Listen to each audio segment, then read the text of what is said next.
So I got scooped a little bit by Andy Kerr this morning. So I'm going to go a little rogue and try and pull together a couple threads of what we've talked about by sharing my story of how I came to this work, what I've learned doing it the past 8 years.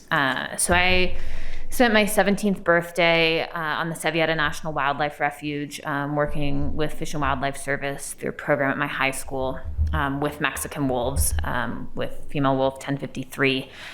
And she was released into the Fox Mountain Pack territory and shot and killed 3 days later. And I'm raised by two PhD scientists. I grew up with horses. I always wanted to be a veterinarian or wildlife biologist. And that was a moment when we found out that wolf had been shot that I realized it didn't matter how good a scientist I became and how good I got at conservation genetics, unless we could deal with sort of, as we say, the social dimension of conservation.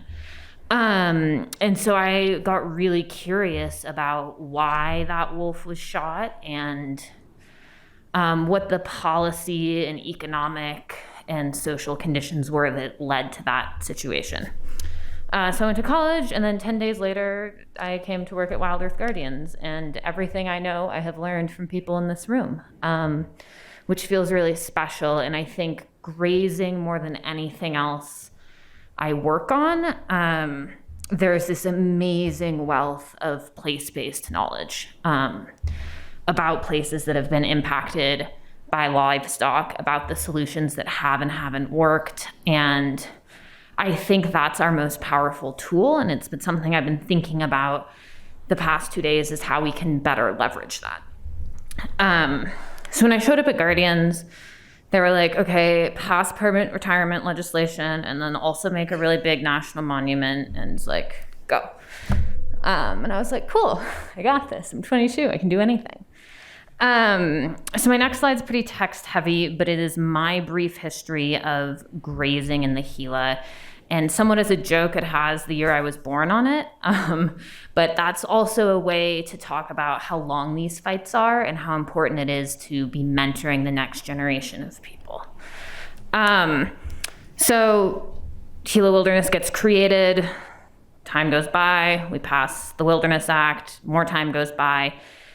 Kit Laney, who did not make Eric Mulvar's like America's Most Wanted presentation this morning, which I'm sure he's devastated by, acquired the diamond bar permit in 1986, 8 years before I was born. And this is also to say, if I get this wrong and you were not in kindergarten when the Laney thing went down, please correct me. In 1994, we had the first feral cattle roundup in the Gila, which has been a persistent issue and a thread I wanted to touch on here. Then we get into the Laneys and their crazy legal theories. He gets support from our friends Wayne and Cliven. There's some litigation by big environmental groups. There's some spotted owl litigation. And eventually Kit Laney ends up in jail for a few days, and there is no more active grazing on the diamond bar allotment. And although there are some feral cattle still hanging out there. And sort of at the end of this, Guardians lost a big NEPA suit on the Gila that I actually don't know the specifics of because I was a sophomore in high school when it happened. But we always talk about that at Guardians as being a strategic pivot for us, where we felt like we were not going to get to the promised land of vastly reducing the number of grazed acres in the American West, starting in the Gila, strictly through NEPA litigation, and we needed to be really working on permanent retirement. So shortly before I came to Guardians, we negotiated, Brian Bird and John Horning negotiated the administrative retirement of the Deep Creek.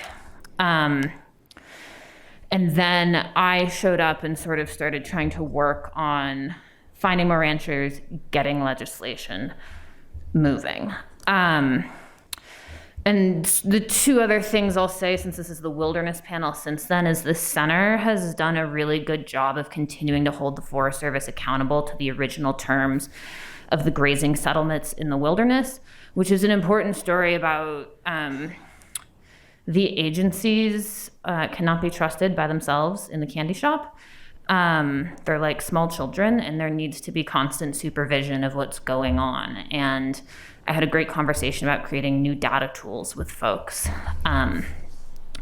to better empower the public to do that.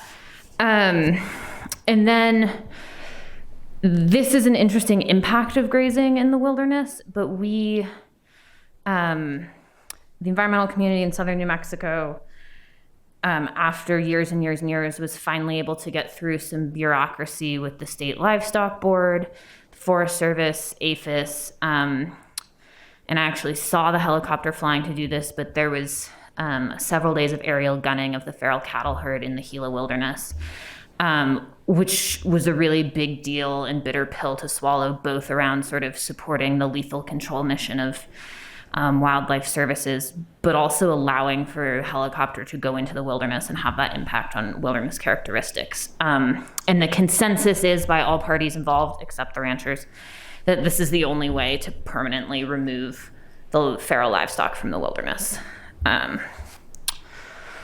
So we're gonna skip the next slide and we'll go straight to the fun slide, which is the second to last bullet point in the previous slide. So I've spent a lot of the past 8 years working directly with ranchers and trying to get them to meet with senators to talk about why they want permanent retirement, which is a really slow process, and I really, really believe in it.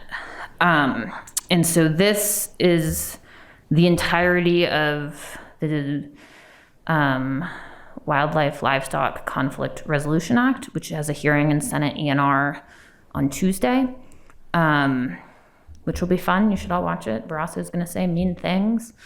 And this is sort of both a culmination of a lot of work to get this introduced, and it's a jumping off point. Because at the same time that I was working to try and get a Senate bill done, there's been all the great work by the community people in this room to continue to move the West-wide bill forward.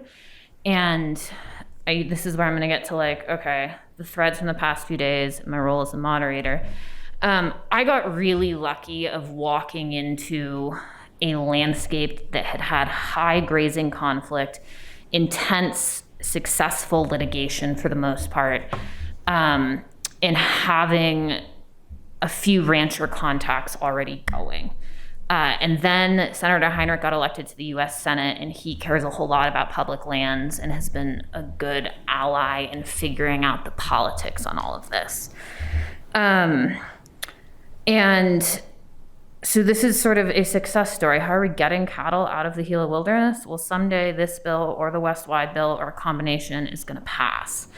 And the big lessons from that, and I think the past 2 days, are really having the right messengers. We talked a lot about trying to shift the power balance in politics and how to do that. And something I've really learned doing the work is I'm frequently not the right messenger on the grazing issues. I live in Santa Fe. I have an e-bike. I also have a pre-emissions diesel, but that doesn't really count. I ride horses, but I'm not from a ranching family. I don't actively ranch.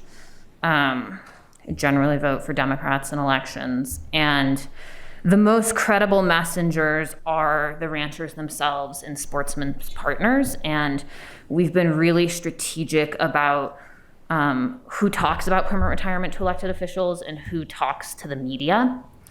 And I think something that I want to do a better job of, and I challenge all of us to do a better job of, is take the collective wisdom in this room and really resource our good messengers when we find them.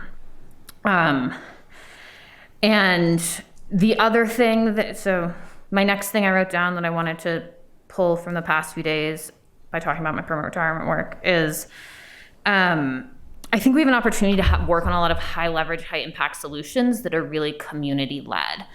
And there's the saying, right? All politics is local. And in the West, we're stuck in this dynamic of constitutional sheriffs and county commissions.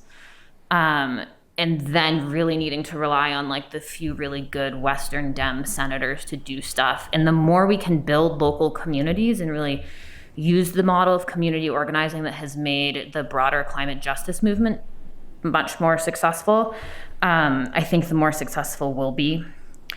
And along with that, I think there's some clarity around the anti-white supremacy nature of grazing work, and that we can message around that and embrace it. And there's a huge opportunity to build a broader coalition when we get really explicit about what we talked about in the panel this morning about extremism and its ties to Western land use and grazing, and how that's deeply embedded in the large cultural moment that we're in that's really about colonialism and white supremacy. And I think starting to view our work not just as environmentalism, but really engaging in that broader narrative, and that permanent retirement is this really quite radical notion, and ending grazing on public lands is really this radical act of anti-colonialism, anti-white supremacy work. Greta's clapping for me. So that's my work. Those are my thoughts on the past few days. And I think to wrap it up, I just want to express my gratitude to everybody, because I learned a lot the past few days, and that's my favorite part of my job, is learning from all of the people here. So we'll do questions. George, can I add something short before we go to questions? I was so in a hurry, I didn't emphasize the main point I wanted to make, and that's that you remember that we're losing those wetlands at the headwaters in all our national forests.